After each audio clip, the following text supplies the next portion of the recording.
Irmãos, vamos abrir a palavra no Salmo 119.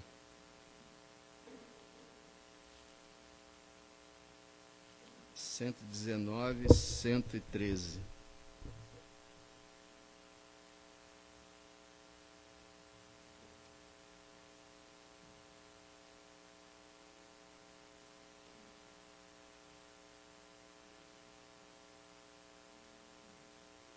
Vamos orar. Senhor, como Tu mostraste várias vezes nesse salmo a importância de orarmos para lermos a Tua palavra, porque a Tua palavra não se interpreta sem o Teu Espírito. Então, Senhor, te pedimos mais uma vez, ensina-nos a Tua palavra, abençoa, Deus, a Tua palavra para que possa ser bênção para nós. Que o Teu Espírito esteja comunicando a Tua verdade às nossas vidas, nós que estamos aqui presentes e porventura aqueles irmãos que estejam em casa assistindo. Que o Senhor Deus faça com que essa hora que estaremos aqui seja edificante, seja uma hora abençoada. No nome de Jesus oramos. Amém. Irmãos, a 15ª estrofe começa no Salmo 113 e vai até o 120. E existem 22 estrofes nesse salmo. Estamos na 15ª. Desse que é o maior capítulo da Bíblia. Vocês notam que hoje é o 7º estudo que estamos fazendo nesse salmo. E eu estou correndo com o salmo. Se fosse fazer o estudo conforme deveria ser feito, seria uma estrofe por quarta-feira, o que levaria quase meio ano para estudarmos somente o Salmo 119. Então, a gente está vendo com um pouco mais de agilidade, que eu não quero ficar quase 6 meses estudando esse salmo. Mas por aí você vê a riqueza da palavra de Deus. Então estamos no Salmo 119, verso 113. Eu vi assim um destaque nesse salmo, a separação, mas a separação no sentido de santidade. Esse assunto é abordado aqui, a questão do crente não estar muito apegado ao incrédulo, mas saber manter uma separação, principalmente da prática do ímpio. Então, o Salmo 119, verso 113, nós vemos do 113 até o 115, que o servo quer se afastar do mal e se apegar à palavra de Deus. Veja só, verso 113. Aborreço a duplicidade, mas amo a tua lei. Isso é o retrato daquele que foi santificado pelo Senhor. Ele detesta o mal e ama o bem. Então está aqui, eu detesto a duplicidade. O que é duplicidade? É aquilo que em inglês é traduzido como coração duplo. Nós não temos muito essa palavra, essa expressão, duplo coração. Uma pessoa que tem duas intenções, bota um pé numa canoa e o outro pé na outra canoa, e aí não dá, né? Não vai dar. É aquela pessoa que Elias falou lá no Monte Carmelo: se Baal é Deus, sirvam ele, mas se Jeová é Deus, sirvam ele. Até quando vocês vão ficar vacilando entre dois pensamentos? Então é aquela pessoa que está no mundo e está na igreja, gosta da palavra, mas gosta do pecado. E ele está dizendo aqui: detesto esse negócio. Também a gente poderia dizer que é o fariseu do Novo Testamento, que tinha apenas uma aparência de ser religioso, mas seu coração era outro. Então, esse texto está ensinando para a gente que a gente tem que firmar o nosso caminho, a nossa vida diante de Deus, e não negociar com o pecado. Então, Todos nós devemos dizer isso. Eu detesto falsidade, eu detesto mentira, eu detesto esse negócio de aqui e ali. Eu tenho que ter uma posição. Então ele está falando aqui isso. Aborreça a duplicidade, mas amo a tua lei, que é o sinônimo aqui para a tua palavra, né, para a Bíblia.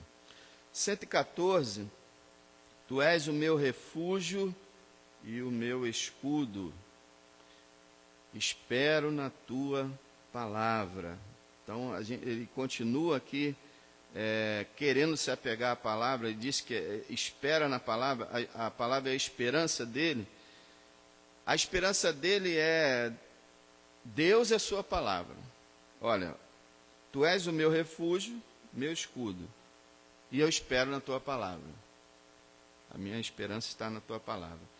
Refúgio quer dizer esconderijo. É aquele lugar que você se esconde para não enfrentar a tempestade. Aquele lugar que te abriga. É Deus. Escudo, né, é aquilo que nos protege. Lembrando que o escudo não é aquele escudo redondinho do Capitão América, né, que só protege. O capitão ele sabe até fazer o negócio, mas o escudo é aquele escudo parece uma porta, vai de cima e embaixo, protege o soldado completamente. Então Deus é o nosso escudo. E é um escudo, irmãos, que nada passa por ele, né? Pode mandar até uma bomba atômica que não passa pelo escudo, porque ele é feito de material divino. Então não tem como. Deus protegendo, não tem jeito. Não tem quem possa vencer. E eu espero na tua palavra, eu estou aguardando a tua palavra, ele diz. E no verso 115, a gente vê ele de novo, ó. Apartai-vos de mim, malfeitores, para que guarde os mandamentos do meu Deus. Novamente a ideia da separação. Detesto a duplicidade, amo a tua palavra, a tua lei. Agora, apartai-vos de mim, malfeitores, para que eu guarde os mandamentos. Então você vê, o lado do mal, ó, sai daqui. E o bem, esse eu quero. Apartai-vos afastem-se, né?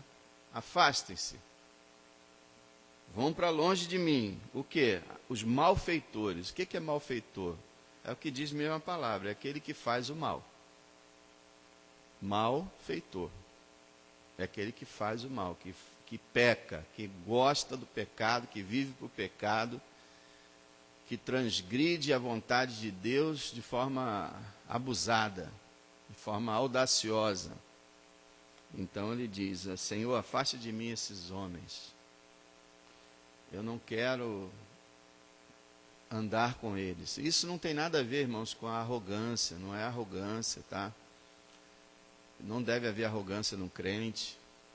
Não é aquele negócio, sou mais santo do que você. Não é isso. Esse afastamento aqui não é com arrogância, é com cautela. Você lida com as pessoas, você trata bem as pessoas, mas você tem cautela, você não se envolve muito, você não tem um relacionamento íntimo com o incrédulo, que é perigoso, é muito difícil. Então você procura se aproximar dos teus irmãos em Cristo, você não vive na roda do escarnecedor, você não pode se assentar, né, com os zombadores e ver na roda dos pecadores. Então afastem-se de mim, vocês que praticam o pecado, nada tem a ver com vocês. Agora, para que, olha só, para que ele quer que os pecadores não influenciem a vida dele? Para que ele possa guardar os mandamentos de Deus. Porque o ser humano ele é imitador, gente. Então, se ele andar com pessoas que vivem debochando da palavra e vivendo contra Deus, ele vai experimentar um enfraquecimento na obediência dele próprio a Deus. Então, ele está dizendo, eu não quero contato com esse pessoal, contato mais próximo, para que eu possa guardar os mandamentos de Deus.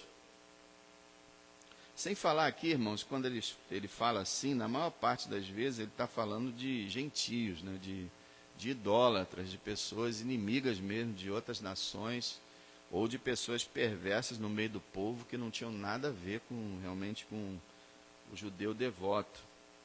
Mas então ele captou bem aqui, ó, para que eu possa guardar a tua palavra, eu tenho que ficar longe daquele que pratica o mal. Porque se eu andar pertinho daquele que pratica o mal, a minha obediência à palavra vai diminuir. Então, no 116 e 117, ele pede para ser firme no processo de santificar-se, né? Ele pede para ser estável nessa questão de ser santo cada dia. 116, 117, repete-se a mesma palavra no início, sustenta-me. 116, 117. Ele está pedindo a Deus, sustenta-me. E a ideia é se apoiar, é servir alguém, servir de base para você.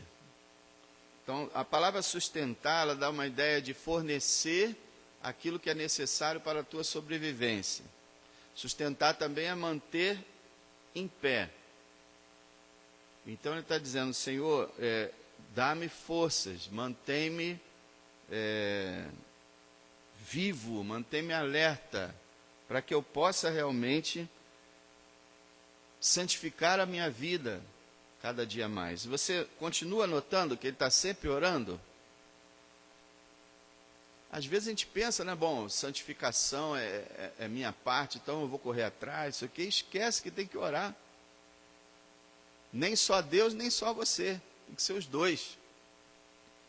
Então você faz a tua parte com toda a dedicação, mas também você tem que orar. Senhor, santifica-me. E se você não orar, é bem provável que Deus não vai fazer.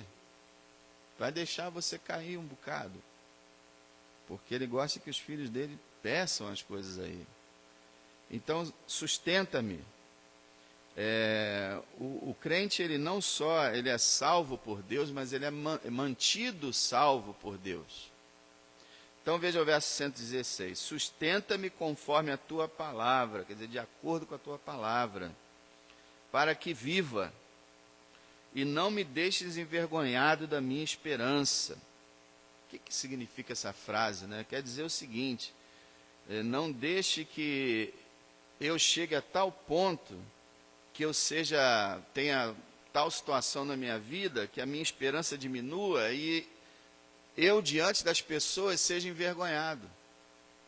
Que eu dê um mau testemunho de uma pessoa fraca, de que não conseguiu se manter firme na esperança, firme na fé. Então, que eu não fique envergonhado diante dos meus inimigos, porque a minha esperança está demorando e eu enfraqueci. É igual aquele crente quando ele está passando por uma crise na vida dele, que as pessoas vão cobrar, né? Falam, cadê o teu Deus? Tá vendo? Já te falei que aquela igreja não tem poder. Vai para a igreja tal. Ou então, cadê? Você não falou que Deus existia? Aí o servo de Deus já está fraco, né? Aí às vezes ele envergonha, o testemunho se torna vergonhoso, porque ele não sabe dizer que Deus está permitindo aquilo para o proveito dele, que Deus continua guardando ele, e que Deus pode fazer com ele o que ele quiser, porque ainda assim ele o ama. Sabe? Não sabe falar assim porque está passando por dificuldades. Então, é mais ou menos isso que ele quer. Ele não quer ser vergonha para o Evangelho. No verso 117, sustenta-me e serei salvo, e de contínuo me alegrarei nos teus estatutos. Tá vendo? Sustenta-me e serei salvo. Quer dizer, a salvação aqui é o manter salvo. E serei poupado, serei livrado dos ataques do inimigo. Agora, de contínuo me alegrarei nos teus estatutos, né, na tua palavra. Essa expressão me alegrarei aqui, eu não sei de onde o João Ferreira de Almeida tirou isso. Sinceramente, eu vi quase todas as versões em português que eu conheço e em inglês. E, na verdade, o sentido dessa palavra é atentarei para os teus estatutos. Observarei os teus estatutos. E eu fui no original também, realmente, não é alegrarei. Eu não sei porquê, houve aqui um erro do João Ferreira de Almeida, ou do copista, daqueles que, copista não, que não tem copista nessa época, mas daqueles que imprimiram essa versão. Mas realmente não é me alegrarei aqui, é de contínuo atentarei para a tua palavra. Então sustenta-me, serei salvo, e eu vou sempre observar a tua palavra. Mais uma vez eu quero lembrar aos irmãos que se uma tradução erra, não quer dizer que a Bíblia errou, tá? A Bíblia nos originais, que nós não temos, infelizmente, mas nós temos na ciência crítica, que 99,9% de todos os manuscritos que nós temos hoje, dá para saber o original por tudo que nós temos hoje. São mais de 6.000 manuscritos. Mas as versões, quando a pessoa pega e traz para o nosso idioma, pode cometer um erro ou outro na tradução, que não altera em nada, e que quando você compara com outras versões, você vê que aquilo ali está errado, não tem importância nenhuma. Esses erros não fazem diferença. E não são erros na Bíblia, são erros que acontecem na tradução. Aprendeu isso? A Bíblia não foi inspirada em português, nem em inglês. Ela foi inspirada em hebraico e em grego. Tá bom? A inspiração só foi quando foi escrita pela primeira vez. E aí, esse processo de tradução não é inspirado por Deus. São pessoas normais que vão e traduzem. Graças a Deus não são muitos os equívocos, não. Então, agora o verso 118, 119, o servo sabe que o seu Deus também se separa dos transgressores. Viu que a gente não está falando de separação? Ele falou, eu vou me separar. Por quê? Porque Deus também se separa. Deus é santo. A palavra santo quer dizer separado. Então, Deus também mantém distância dos pecadores. Ele ama os pecadores, envia o evangelho para eles, mas ele não tem comunhão com eles, de ficar ali pertinho deles, se relacionando com eles, não. Deus é santo. Então veja só o verso 118. Tu desprezas a todos os que se desviam dos teus estatutos, pois o engano deles é falsidade. Esse desprezo aqui, irmão, não é aquele sentimento horroroso que o ser humano tem, né, de se achar os outros inferiores e desprezá-los. Não, a ideia aqui é de rejeitar. Deus rejeita a todos que se desviam da sua palavra, porque Ele é santo. Ele pode até amar o ser humano, mas Ele rejeita, tanto que existe o inferno. O Senhor rejeita a todos os que se desviam dos seus estatutos. Não quer dizer que Ele não possa salvar. Se a pessoa se arrepender, claro que pode. Ele rejeita a pessoa que se mantém no pecado e não se arrepende.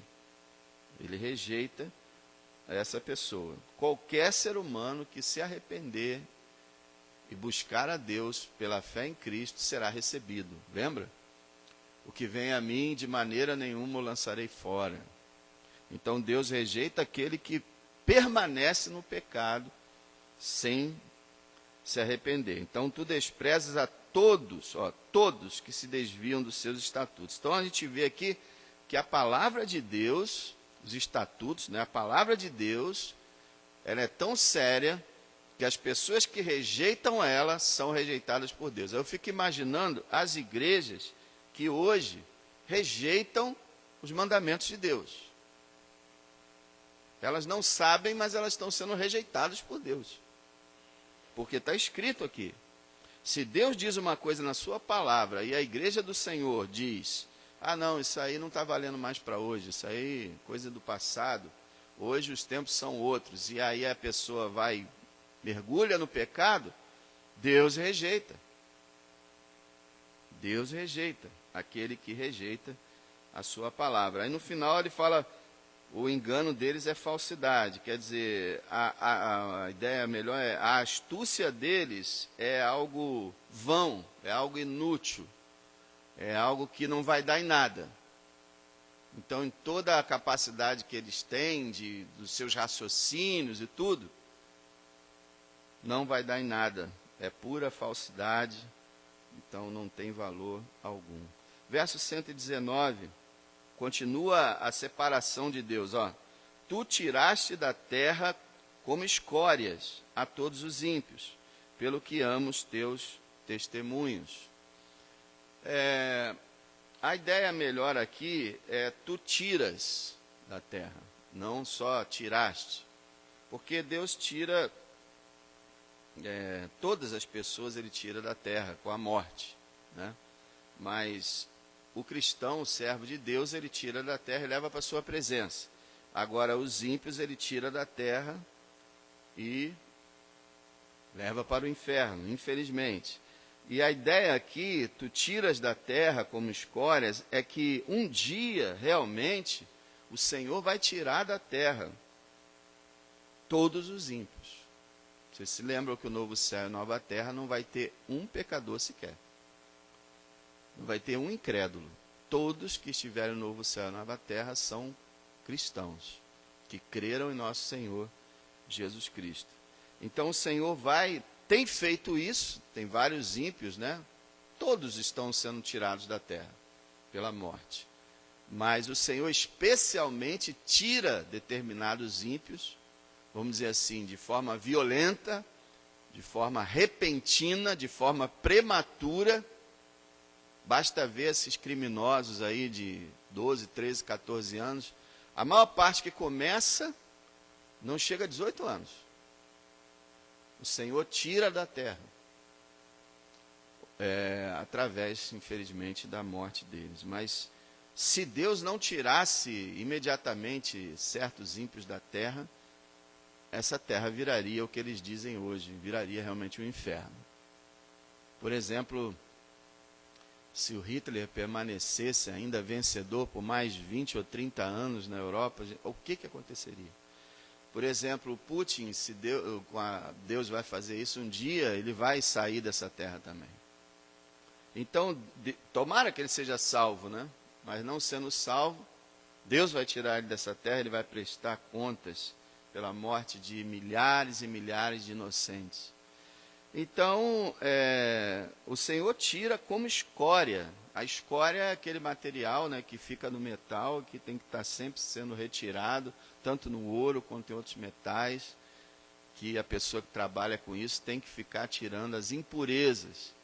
Então, o Senhor ele vai tirando os ímpios da terra, como se fossem escórias no metal, aquela coisa impura, a todos os ímpios. Aí ele fala, pelo que amo os teus testemunhos, no final do verso 119. E é uma coisa interessante, depois dele falar algo tão duro, imediatamente depois ele fala, por isso que eu amo os teus testemunhos. Porque pensa, irmão, o pessoal gosta muito de falar que Deus é amor, né? Então Deus só tem amor. Rapaz, se Deus não fosse justo, não tinha nem como honrar um Deus assim, que só ama. Quer dizer, se todo mundo é amado, ninguém é punido, ninguém é castigado. Essas pessoas que fazem o mal, coisas terríveis são cometidas. As pessoas que rejeitam o Salvador de forma arrogante. Se Deus não julgasse elas, ele seria um Deus justo? Então, ele falou aqui, ó, o Senhor está tirando da terra os ímpios como escória, e eu amo tua palavra. Hoje, nessa nossa geração moderna, as pessoas têm rejeitado um Deus vingador, que é assim que ele é descrito nos Salmos, nos profetas menores, um Deus vingador.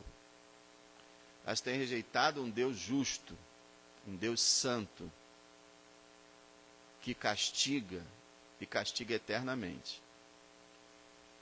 Os crentes têm ficado com vergonha de um Deus assim e têm escondido essa parte. E muito crente verdadeiro não tem escondido, mas fica sem jeito, né, de falar essas coisas, porque hoje não é bem assim. Irmão, aí, ó, eu amo a tua palavra. Não importa em qual geração esteja e como seja a sociedade. Deus é assim porque a sua palavra nos ensina e nós sabemos que ele é perfeito. Quando a gente chegar a semana que vem, se Deus permitir, olha o verso 137. Justo és, ó Senhor, e retos são os teus juízos. Ponto final. Deus é justo. Mesmo quando ele castiga? Sim. Quando ele lança no inferno? Sim. Quando ele vai destruir essa terra e derramar sua ira sobre a humanidade? Sim.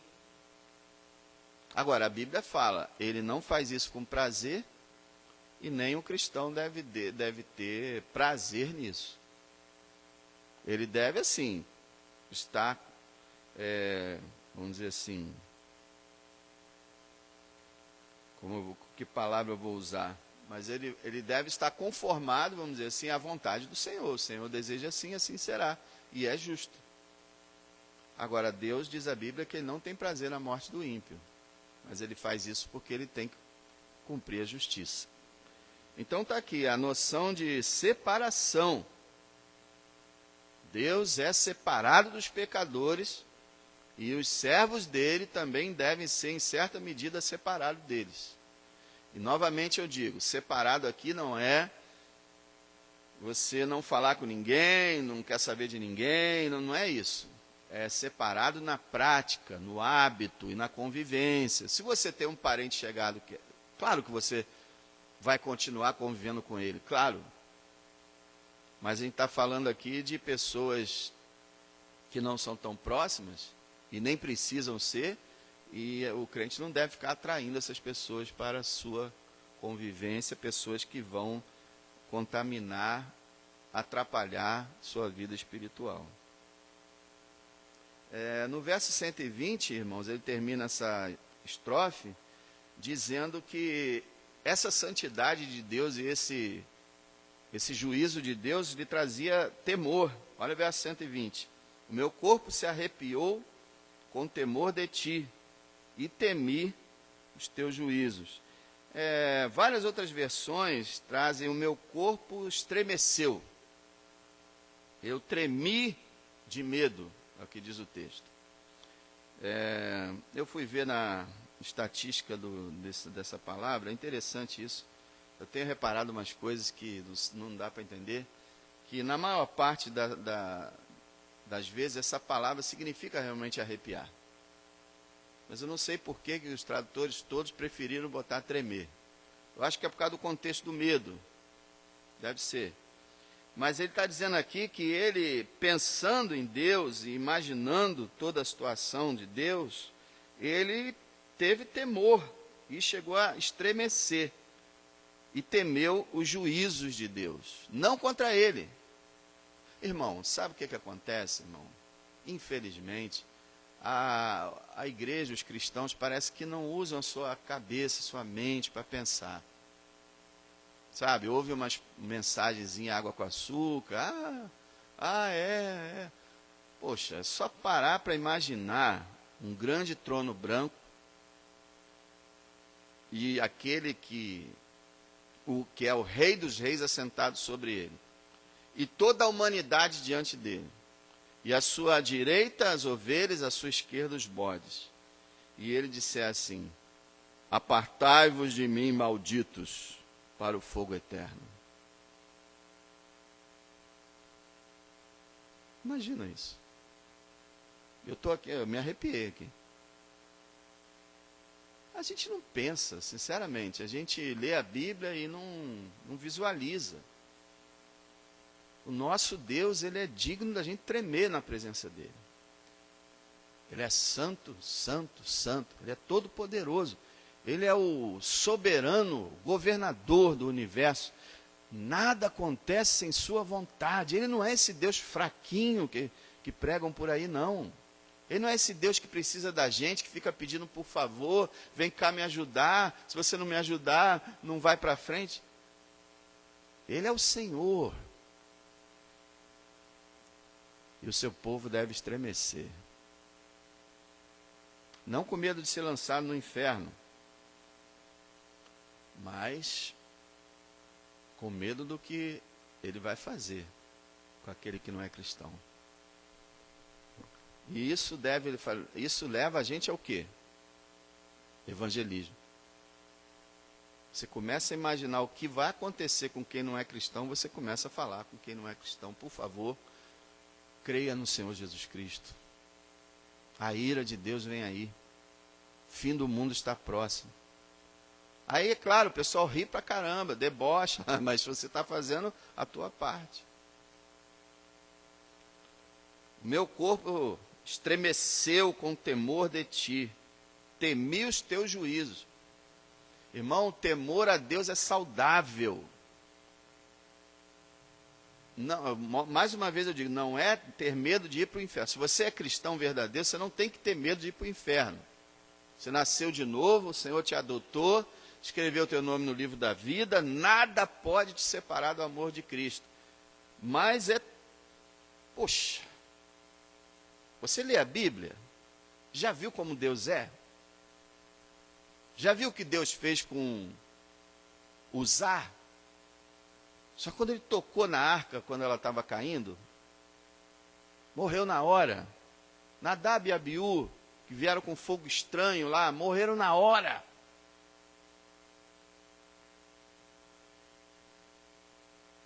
Ah, então o Deus do Novo Testamento é diferente. Ananias e Safira está onde? Está no Velho Testamento? Não, né? Está no Novo Testamento. E você viu o que Deus fez com eles? Eles mentiram a respeito da oferta e Deus os matou naquela hora. Deus é o Deus que faz nascer e faz morrer. Muitos estão ensinando hoje que Deus faz nascer e o diabo mata.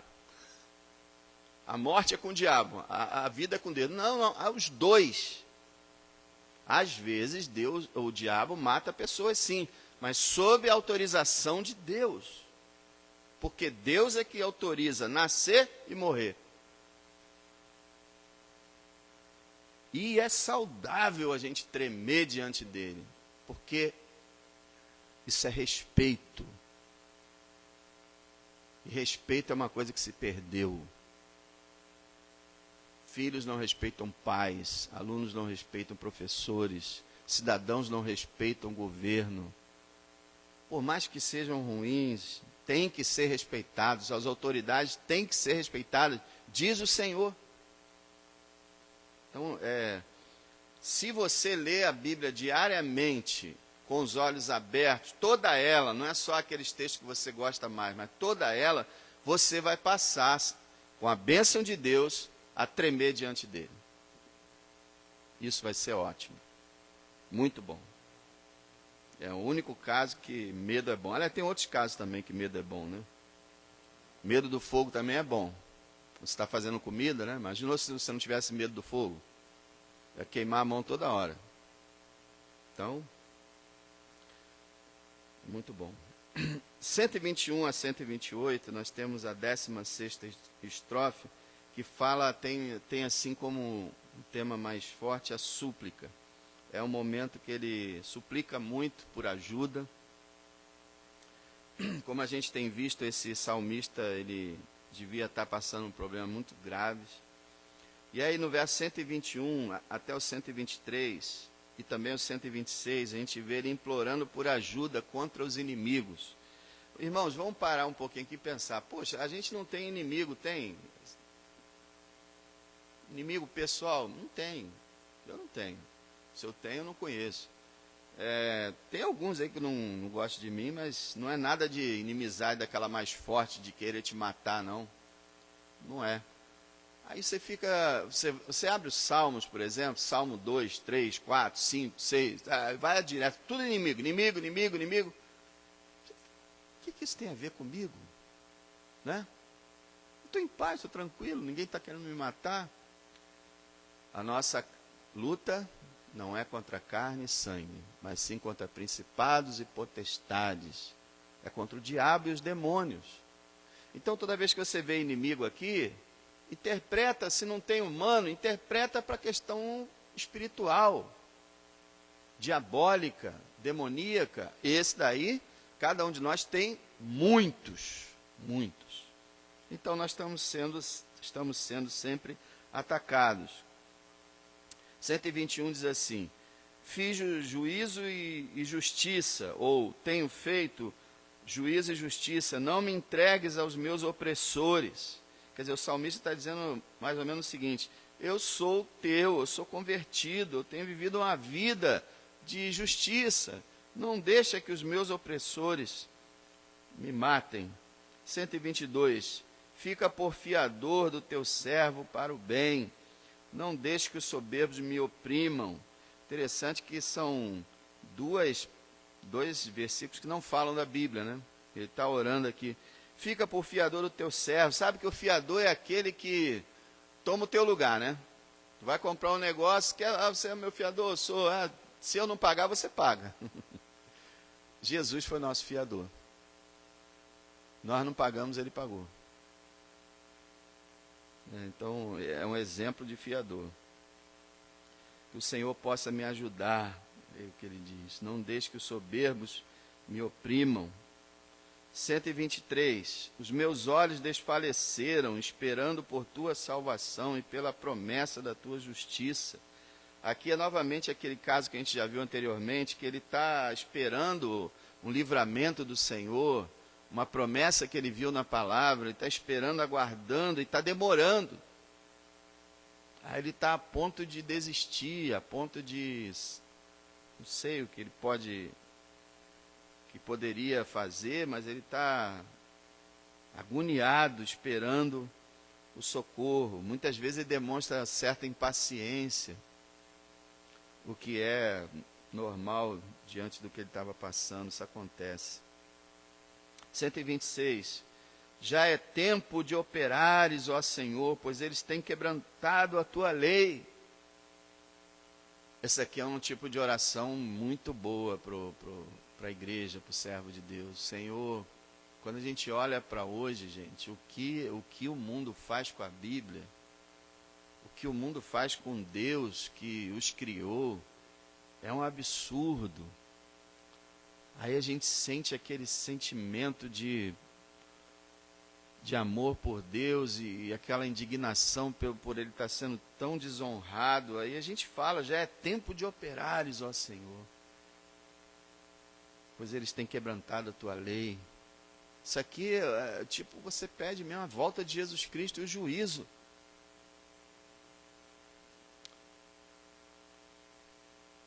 Já é tempo de operares. Também no sentido de que já é tempo do Senhor enviar um avivamento de tal maneira que a humanidade passe a respeitar a Bíblia de novo. Ou pelo menos a igreja, né? Você sabia que quem começou todo o processo de derrubar a Bíblia na sociedade foi a própria igreja? Foram os teólogos da igreja que começaram a estudar a Bíblia e dizer que ela... Os próprios teólogos. Já é tempo de operares, Senhor. A gente fica pensando, tem um pensamento hoje na igreja que é muito enganoso. Nós estamos em 2021, rapaz. Avivamento não tem mais lugar, não. Acabou. As pessoas estão muito mais inteligentes, hoje tem muito mais cultura, tem muito mais tecnologia, avanço científico. Avivamento já era, isso era naquela época que o pessoal era ignorante. Hoje o pessoal não para ouvir duas pessoas para ouvir alguém pregando na esquina. Isso aí acabou. Avivamento já era, não tem mais como não. Agora é só a volta de Cristo.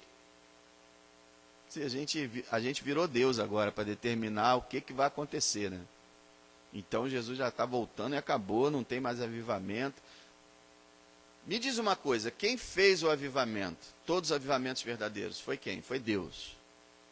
Por acaso a mão dele está encurtada para que ele não possa salvar? Por acaso o Espírito dele não pode descer e salvar milhares? Claro que pode. Então a gente tem que acreditar que Jesus pode voltar? Pode. Hoje ainda pode, mas também Deus pode mandar um avivamento. A gente não sabe quais são os seus planos, mas a gente deve falar com Ele todos os dias. Senhor, já é tempo de operares, pois eles têm quebrantado a tua lei. Versos 124, 125, ele pede, o que ele mais pede nesse salmo, né? Para entender a palavra. Olha lá.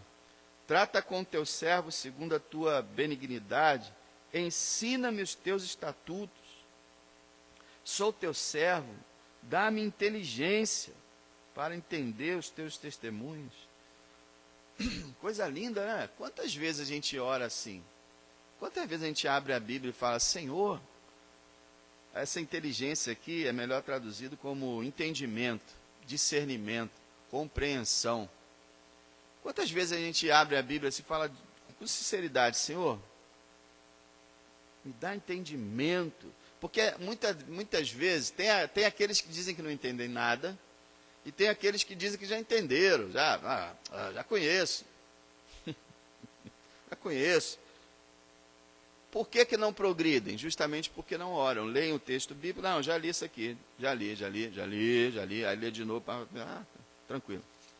E não faz aquela oração, Senhor, dá-me entendimento para ver o real significado dessa passagem e as aplicações dela na minha vida. Me dá entendimento, Senhor, ensina-me. Você vê que ele usa como uma questão da misericórdia de Deus. Olha o verso 124. Trata com teu servo segundo a tua benignidade, ensina-me os teus estatutos. Quer dizer, ele diz, a benignidade, a misericórdia de Deus é que faz ele aprender. Então a gente deveria, toda vez que fosse passar um tempo lendo a palavra, a gente deveria orar ao Deus da palavra, com fé, pedindo a Ele entendimento. Porque, como eu tenho falado sempre, a palavra, primeiro canal que ela precisa entrar é aqui. E as pessoas hoje em dia pensam que é aqui. Meu coração. Não, primeiro aqui. Porque você não é abençoado se não entender o sentido, não entender o que Deus está falando. Eu senti um negócio tão gostoso no meu coração agora quando eu li essa palavra, mas tu sentiu o quê? O que você viu? Não, eu só senti um negócio. Não é nada disso. Você tem que entender o que está escrito. E aí sim, o que você leu vai descer ao coração. Aí você vai sentir.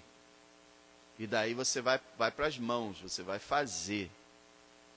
A primeira coisa é a mente. Como disse John Stott no livro dele, crer também é pensar. O pessoal pensa que crente é tudo burro, né? Gente bitolada que nunca raciocinou na vida, por isso que é crente. Mas o crente, ele está um nível acima das pessoas normais, porque ele tem a mente dele esclarecida pelo Espírito Santo e ele vê coisas que ninguém vê. Então ele tem capacidades milagrosas. Cada um crente. Então que realmente a gente possa orar. Eu falo por mim mesmo, irmãos. Fala por você também. Quantas vezes eu pego a Bíblia e vou direto para a leitura. Não lembro de orar antes. Muitas vezes não lembro de agradecer no final. Vou para a leitura. Aí, às vezes, durante a leitura, eu estou lá, né? Estou lá. Aí eu oro, peço. Entendeu? Vou orando. Mas muitas vezes esqueço de... E também, muitas vezes, li e não orei. E a leitura, ela funciona bem com a oração. Assim como a oração funciona bem com a leitura. Bíblia e oração. Já falei, né, outro dia, o avião. Oração, Bíblia. Ou oração e Bíblia. O avião só voa com 2 asas. Você não voa só orando. E nem voa só lendo. Você vai voar orando e lendo.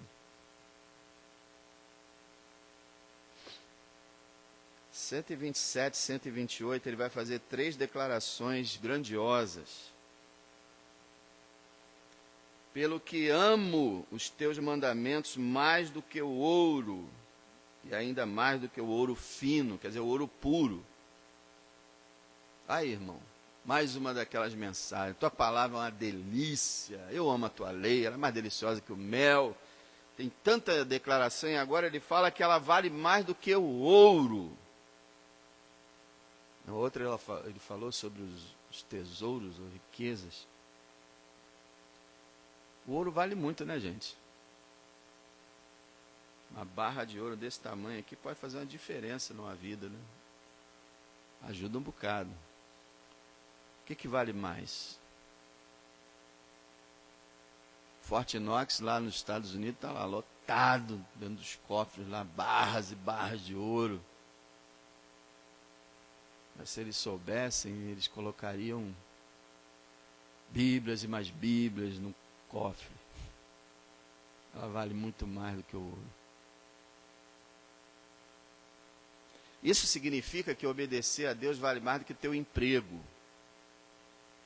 Quanta gente hoje está dizendo, mas é meu emprego, o cara mandou eu subornar aqui, ele mandou fazer vista grossa, ele mandou eu agir desonestamente, mas é meu emprego, poxa, eu vou perder meu emprego. A palavra de Deus vale mais do que o emprego, porque o emprego é o ouro. Obedecer a palavra é mais importante do que qualquer coisa material da vida. A segunda declaração dele, verso 128. Por isso, tenho em tudo como retos todos os teus preceitos. Que frase maravilhosa. Isso deve, assim, palpitar no coração do crente. E é isso que está faltando na maioria das igrejas. Por isso tenho em tudo como retos todos os teus preceitos. É o que eu acabei de falar agora há pouco, né? As pessoas hoje estão assim, não, Deus falou isso, mas Deus mandou isso? Não, que absurdo. Não, Deus mandou. A moda agora é, Deus mandou você ficar com tua esposa até a morte? Deus mandou você ficar com teu marido até a morte? Deus quer que você seja feliz, rapaz. Já pastores já estão falando isso. Deus quer que você seja feliz. Aqui ele está dizendo, em tudo, os teus mandamentos são retos, seus preceitos. Meu irmão, Deus falou, está falado, é perfeito. Ainda que a minha cabeça diga que não, é perfeito. E a gente tem que, quando a gente honra a palavra, irmão, a gente está honrando o próprio Deus. A gente tem que honrar a palavra e dizer tudo que está escrito é, como diz, né? Tua vontade é perfeita, boa e agradável. E Paulo fala em Romanos 7 também que a lei do Senhor é boa, perfeita e agradável. Segunda declaração maravilhosa. Em tudo são retos os teus preceitos. E a terceira declaração é, aborreço toda falsa vereda, todo falso caminho, todo caminho falso, eu detesto, eu me afasto, eu rejeito, eu não quero caminhos falsos, enganosos, mentiras satânicas, não vem não. Pode vir pintado de como for, pode falar o que quiser, não aceito, não quero caminho falso, porque eu estou diante da palavra perfeita, eu vou escolher um caminho falso. É aquela história, se o meu Salvador é o Filho de Deus, o Deus encarnado, o Rei dos Reis, o Senhor dos Senhores, eu vou abrir mão dele para quem? Como diz Pedro, para quem nós iremos? Fantástico, fantástico. 17ª estrofe, versos 129 a 136, ele fala aqui muito sobre o amor dele pela palavra. O servo amava a palavra, por isso ele a tinha em alto conceito. O verso 128 já mostrou, 127, 128 mostrou o conceito que ele tem pela palavra. Agora veja o verso 129 e 130. 129. Maravilhosos são os teus testemunhos, quer dizer, a tua palavra. Por isso a minha alma os guarda. Quer dizer, tudo que eu leio na palavra que o Senhor diz assim, faça assim, é maravilhoso, por isso que eu guardo. Eu não discuto com Deus, dizendo, Deus, o Senhor mandou fazer isso, mas eu não aceito muito isso não, porque eu quero mais é fazer aquilo. Não, Senhor. Não, Senhor. A palavra de Deus é maravilhosa. Então eu vou realmente guardar a tua palavra. Maravilhosos são os teus testemunhos, por isso minha alma os guarda. Olha o verso 130. A exposição das tuas palavras dá luz e dá entendimento aos simples. Esse verso 130 ele é muito importante na Bíblia toda, porque ele é uma base muito grande para a pregação expositiva. O que é a pregação expositiva? É aquela pregação que, seja em um versículo ou em 30 versículos, ela expõe o significado do texto. É a melhor pregação que existe, melhor do que a temática, do que a tópica. É aquela pregação que você baseia a tua mensagem no texto, e que o teu alvo é explicar o texto. Ele fala, quando a Bíblia é exposta, quando a palavra é exposta, ela dá luz. E dá o quê? Entendimento. A quem? A quem é simples. Quem é simples? É aquele que se fez como uma criança e aceitou e recebeu o Senhor Jesus no seu coração. É uma pessoa humilde, que não é arrogante, que não é soberba, que não é inteligente aos seus olhos, mas que quer aprender. Você expõe a palavra e ela ilumina as pessoas que são simples. Isso é, as pessoas que aceitam a palavra. Irmão, não tem nada mais poderoso e mais importante que a palavra de Deus, a não ser o próprio Deus. Eu lembro de Lutero, uma vez depois que toda a reforma protestante já tinha acontecido, foram conversar, entrevistar Lutero, e aí perguntaram assim, Lutero, qual foi o segredo? O que você fez para livrar a igreja de 1000 anos de escravidão do catolicismo? Qual foi o segredo? O que você fez? Ele respondeu assim, eu não fiz nada. A palavra fez tudo. Eu simplesmente preguei, ensinei, escrevi, distribuí a palavra. E enquanto eu relaxava na minha casa, com a minha família, a palavra agia poderosamente.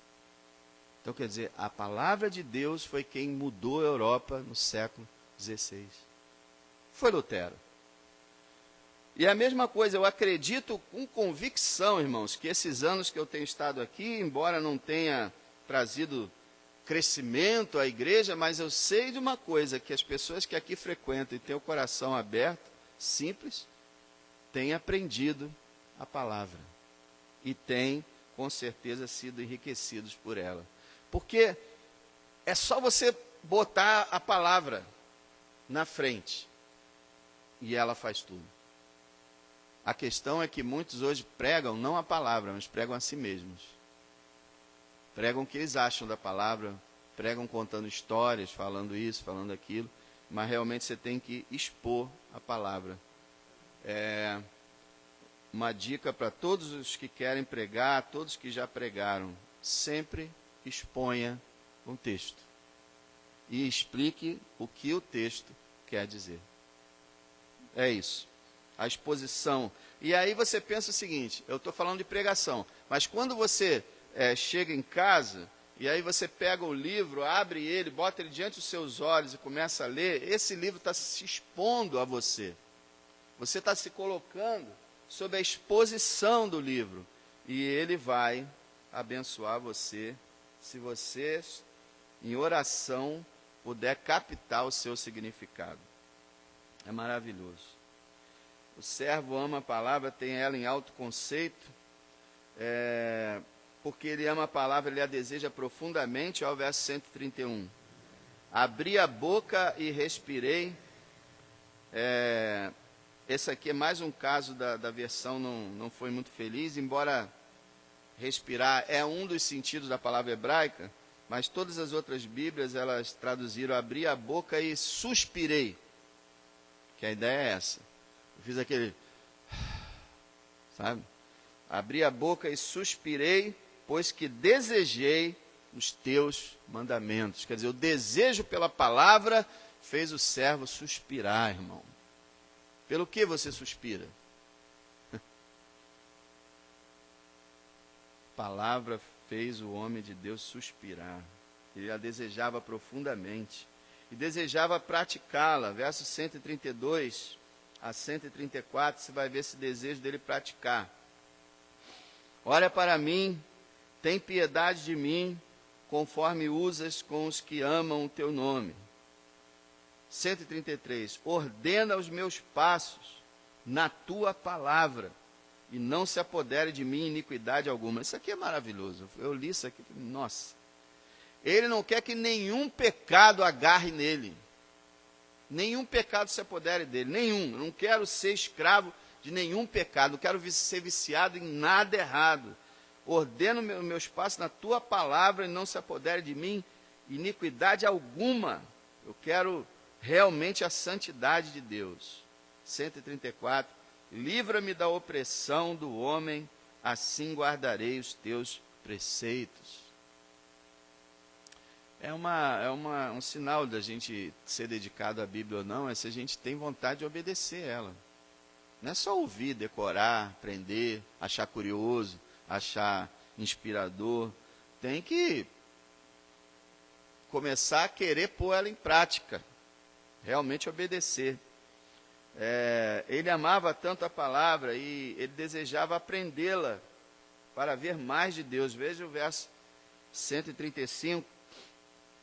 Faze resplandecer o teu rosto sobre o teu servo, ensina-me os teus estatutos. É aquela história, né? Resplandecer o rosto de Deus sobre o servo, quer dizer, transmitir mais da presença de Deus para ele, mais da glória de Deus para ele, se revelar mais a ele. Faz resplandecer o teu rosto sobre o teu servo, ensina-me. Por quê, irmão? Irmão, a Bíblia é como se fosse um retrato de Deus. Quanto mais você conhece a Bíblia, mais você conhece o próprio Deus. E mais você tem discernimento para entender quando o Deus verdadeiro não está sendo ensinado. Então, ele queria mais revelação, ele queria mais luz, ele queria ver a face de Deus. E isso se aprende conhecendo a palavra. E agora, irmãos, para finalizar, uma coisa muito interessante, verso 136, como nós já vimos também em outros aqui, o amor pela palavra fazia ele lamentar pelos que não a consideravam. 136. Rios de água correm dos meus olhos, porque os homens não guardam tua lei. Está vendo? O servo sensível. O servo que olha para a sociedade e fala, meu Deus, as pessoas perderam a noção que Deus existe. As pessoas estão ensinando um Deus que não existe. Até mesmo a igreja não tem guardado a tua lei. O que nós devemos fazer? Lamentar. Ele disse que ele chorava. Lembra de Jeremias? Jeremias passou a vida praticamente chorando por causa do seu povo. A gente deve se lamentar e alguém diz assim, poxa, mas por que viver uma vida lamentando? Porque o lamento vai te levar à oração. E a oração vai ser usada por Deus para Ele abençoar os povos. Que a Bíblia diz que cada lágrima do servo de Deus, ele guarda no seu odre. Guarda lá no seu receptáculo. O que quer dizer isso? Nenhuma lágrima derramada por servos dele é esquecida. E todas elas vão cumprir algum propósito. A gente deveria lamentar, se entristecer, e não querer fazer a mesma coisa, e não achar engraçado, ou achar divertido, ou ser indiferente. Mas, irmãos, a gente deveria ter um santo zelo pela palavra, O zelo da tua casa me devorou, foi escrito sobre Jesus Cristo. O zelo da igreja parece que se foi há muito tempo. Pelo menos o zelo pela verdade. E a gente deve lamentar muito isso. A gente vê pessoas que não conseguem, depois de 30 anos na igreja, não conseguem abrir um livro da Bíblia. Até hoje não conseguem abrir um livro direito. Não conhecem.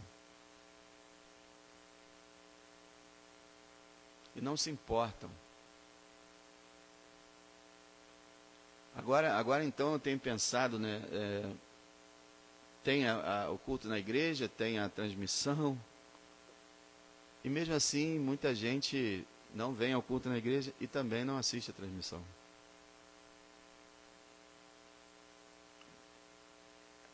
É a palavra que está sendo exposta. E é a palavra que muitas vezes tem sido rejeitada. Eu como pastor, eu lamento profundamente aqueles que se chamam cristãos e às vezes podem achar que são cristãos e não tem nenhum sentimento pela palavra, nenhum interesse por ela. É só um livro que lê lá no domingo, que o pastor fala algumas palavras. Não existe um relacionamento com a palavra, não existe o conhecimento, não existe a sede pela palavra, a vontade de aprender. Na verdade, raras vezes você vê um auditório composto de pessoas ávidas, que estão lá sentadas assim, tipo quando vai começar o filme no cinema, aquele filme que você quis ver o ano todo, daquele super-herói, o pessoal fica sentado lá comendo a pipoca e... Aí quando começa as propagandas, acaba logo isso para começar o filme. Você vê as pessoas sentadas nos bancos ouvindo a palavra como se não estivessem ouvindo nada. Nada. E eu vou dizer uma coisa, só o que sustenta um pregador a continuar é que pela graça de Deus, Deus fez esse pregador amar a palavra.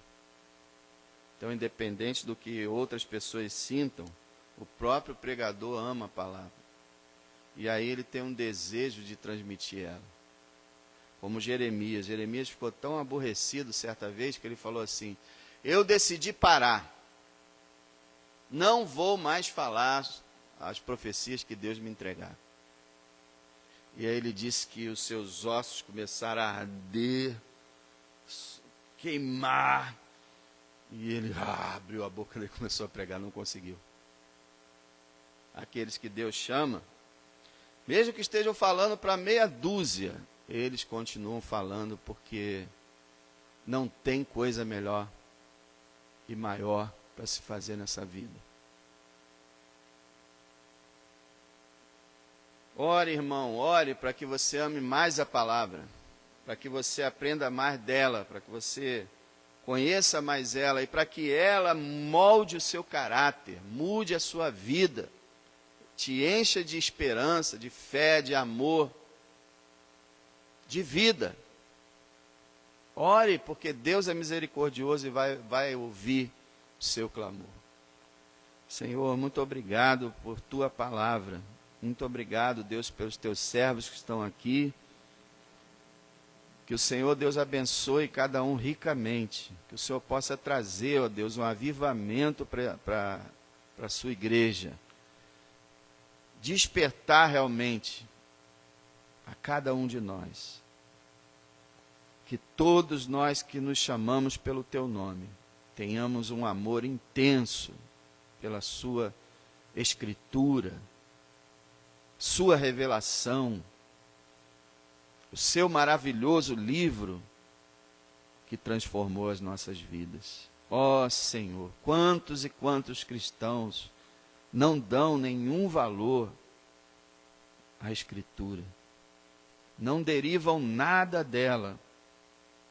Ó Senhor, eu te peço que isso seja mudado. que esses teus servos sejam transformados nessa área e sejam ricamente abençoados. Em nome de Jesus. Amém.